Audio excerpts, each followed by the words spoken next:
Hi guys, welcome back once again. Advice for today's is bigyan mo ang mga humihingi sa'yo. Ganito po yan eh. Kasi minsan ang mga tao walang pinag-aralan, walang trabaho, walang makuha minsan na sapat na trabaho, walang tumanggap sa kanila.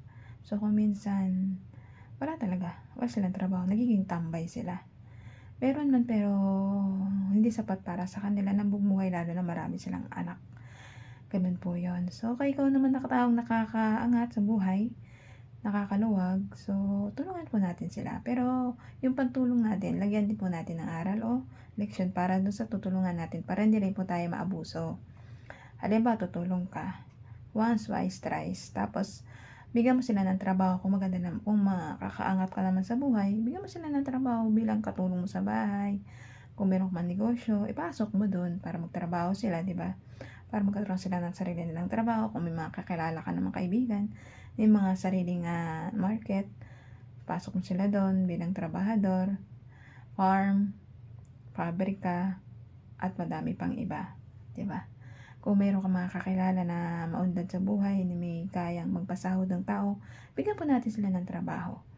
Ganun po. Huwag po natin rin sila turuan maging tamad para sa mga sarili nila.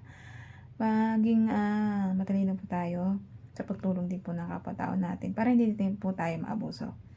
Piling sa mabuting tao, maging matalino ka sa pagtulong. O dyan tayo, tutulong tayo para sa kapwa-tao natin. Pero wag mo rin po natin silang tulungan maging tamad. Kailangan din po silang magsika para sa buhay nila.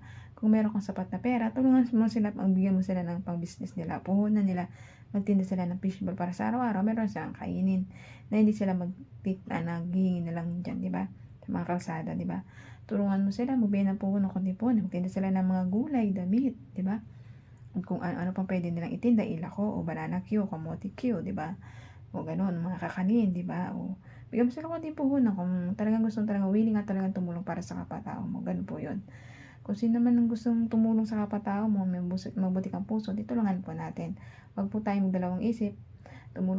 Tumulong po tayo unconditionally para sa ating kapwa-tao. Palagi magdasal, manalig manampalataya sa ating Diyos Ama, kasi mga taong tumutulong sa kapwa-tao nila, nag-isip parati ng ikabubuti nito ay ibabalik yun sa na ating Diyos Ama, nagsiksik-liglig at umaapaw pa. Ang mga taong matulungin sa kapwa-tao nila na walang pag-iibot, no, nagdagdadalawang isip sa kapwa-tao na natumulong, ay ito talaga ay binibless na ating Diyos Ama.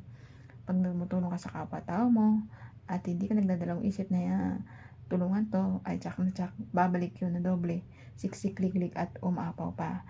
Kaya ikaw, habang maaga pa, habang may panahon pa, yung pagiging madamot mo, ingitero mo, chismosa mo, mahilig ka mambuli, manira sa kapwa-tao mo, magbago ka na po. Talikuran mo na po yan. Mag-isip lang po tayo ng kabubuti ng kapwa-tao natin para maging maunlad tayo. At yung mga nakikita natin na unlad na kapwa-tao natin, may magiging ganun din tayo. Kasi nga, nagbabago ka na at tinatalikuran mo ng mga kasalanan gawa mo. At lagi ka nagdadasal sa ating Diyos Ama na maligtas yung kaluluwa mo.